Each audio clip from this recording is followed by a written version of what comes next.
Never underestimate the power of a great trailer. The crappiest blockbuster, rom-com, or superhero flick can make $1 billion at the box office if the promotion is done right.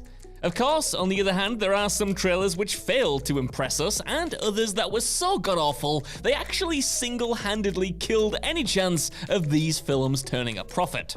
With that in mind then, I'm Josh from Whatculture.com, and these are 10 movies killed by god-awful trailers. Number 10. Observe and Report.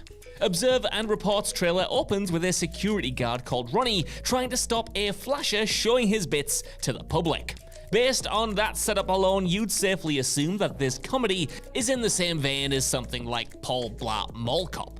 The fact that the cast also includes comedic talents like Patton Oswalt, Anna Faris, and its lead star Seth Rogen compounds this assumption further. But contrary to what the trailer implies, Observe and Report is actually about a troubled security guard struggling with bipolar disorder and living with his alcoholic mother. Although the film is a comedy, of course, it relies more on dark humor rather than the zany antics you'd expect from a regular Rogen flick. Even though Observe and Report is decent, many viewers outright hated it because simply it wasn't what the trailer promised.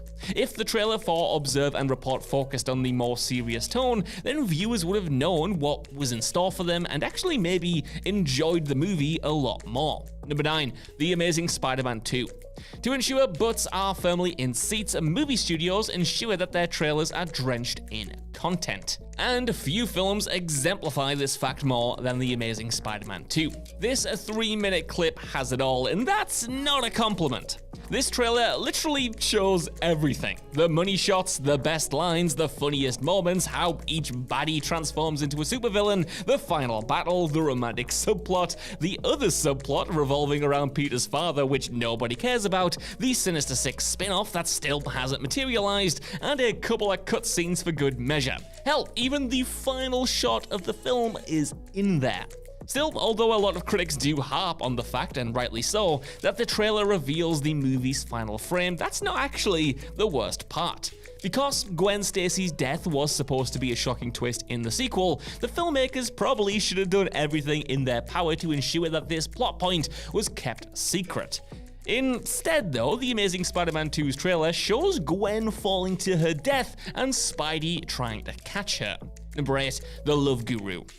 You know how a trailer for a comedy is supposed to show the most hilarious moments? Well, The Love Guru kinda does the exact opposite. Although this vanity project from Mike Myers has a few decent gags in there, mostly from Vern Troyer, anything that resembles comedy is suspiciously absent from the trailers. Instead, the promotions for The Love Guru were stuffed with every childish and derivative joke that you could possibly imagine. Awful CGI, atrocious puns, and Ben Kingsley performing an accent that's probably disrespectful to the entire continent of Asia. Yep, all of that is in there, plus Mike Myers doing a silly voice, and it's all kinda depressing. No matter how much you loved Wayne's World and Austin Powers, this trailer was irrefutable proof that Myers' talent for writing and improv had officially run dry, since the once acclaimed comedian is just recycling his old material. The Love Guru ended up tanking so badly, in fact, that Myers was compelled to semi-retire from live-action films for over a decade. Number 7. Warcraft. Duncan Jones's Warcraft was far from perfect. Nobody is going to deny that. Nevertheless, this adaptation of Blizzard's influential MMORPG didn't deserve to bomb as badly as it did. Sure, the story was a little lacking, but the CG was breathtaking, the motion capture was top-notch, the action sequences were inventive, and the characterization was surprisingly deep. Too bad, then, that everybody, including the biggest World of Warcraft fans, lost interest in this potential moneymaker when the first trailer dropped. Although there's nothing really wrong with the visuals, the weird killer was that the trailer was accompanied with dubstep music, which jars with the medieval fantasy theme. Like, it might not sound that weird, but imagine if the Lord of the Rings previews were layered with a modern rap number. Picture any of the Harry Potter trailers with, like, Scatman John in the background or something. It would make you think that the filmmakers didn't understand the tone of the source material. As a result, people unfamiliar with the game thought Warcraft was just another generic blockbuster focus tested for the biggest audience, while die-hard fans of the game assumed that the adaptation would have no resemblance to the source material. Number 6. Hellboy. Comic readers were heartbroken when Guillermo del Toro's Hellboy franchise was scrapped and rebooted, with David Harbour taking over the titular role from Ron Perlman. But fans of the Dark Horse Comics' anti-hero wanted to give this reboot a fair shot. I mean, not only did it have a great cast, but Neil Marshall seemed like the perfect director to helm the project, due to his knack for balancing horror and tongue-in-cheek comedy.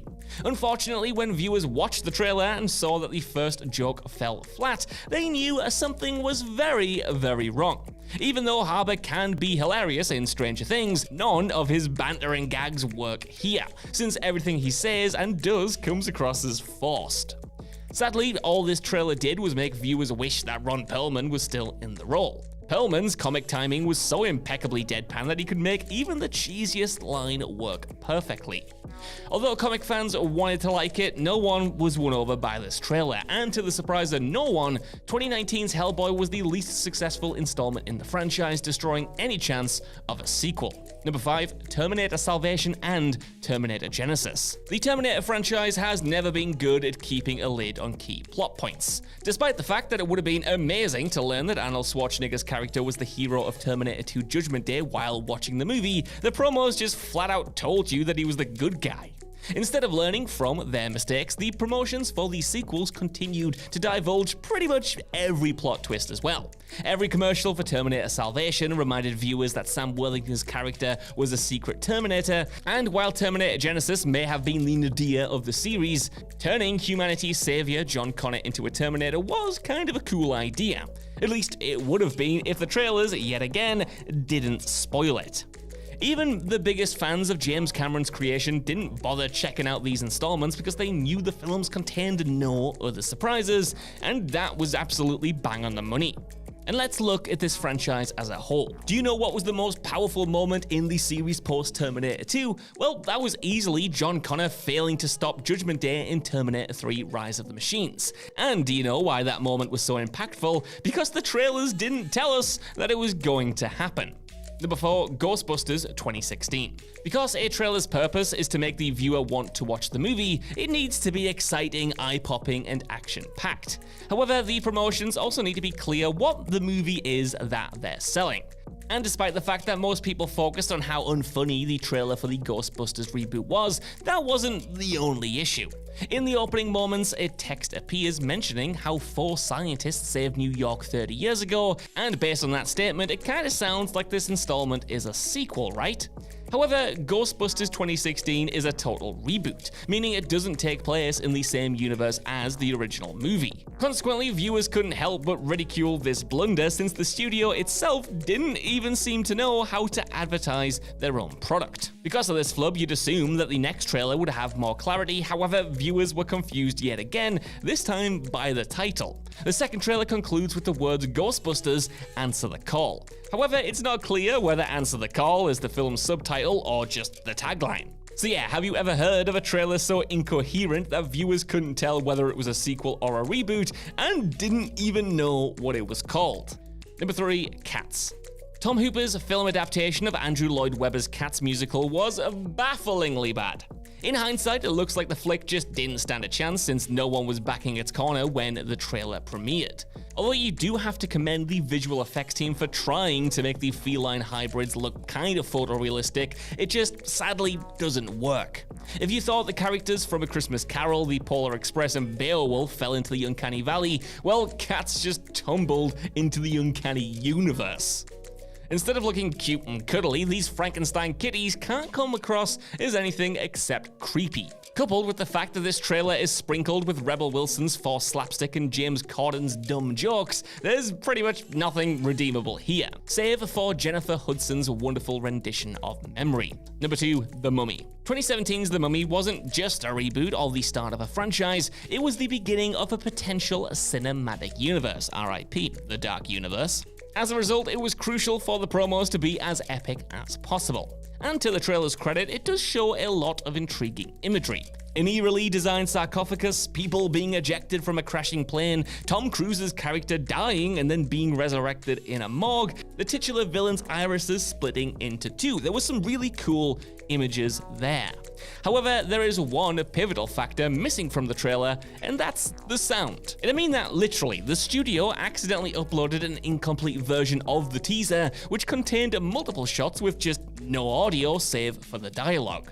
So when the plane crashes, there's no music or sound effects. The only thing you hear is the guttural noises of Tom Cruise as he's tossed around. The studio did learn of their error minutes after the trailer was uploaded, urging them to have it removed, but it was too late. Too many people had seen the promotional blunder, tarnishing the Mummy's reputation beyond repair. Number 1. The Munsters. Upon watching the trailer for Rob Zombie's The Munsters, everyone had the same thought. Is this a joke? And that's a serious question. Until the movie comes out, we genuinely can't tell. Because the original 1964 TV series was a comedy that poked fun at slice-of-life sitcoms, we kind of expect Zombies' film adaptation to be corny, parodical, and maybe even a little bit outdated. But after watching this trailer, you'd assume that it was made by someone with zero knowledge and experience in filmmaking. The sets are lit so garishly it looks like you're watching a pantomime due to the old-fashioned fonts, the cheesy music, the bargain bin special effects, and the distractingly atrocious green screen. You might even think these decisions were intentionally made by the director. But considering that every joke falls flat, every line of dialogue sounds awful, and every set looks like it was made of cardboard, and it probably was, it's impossible to tell who this movie is even for.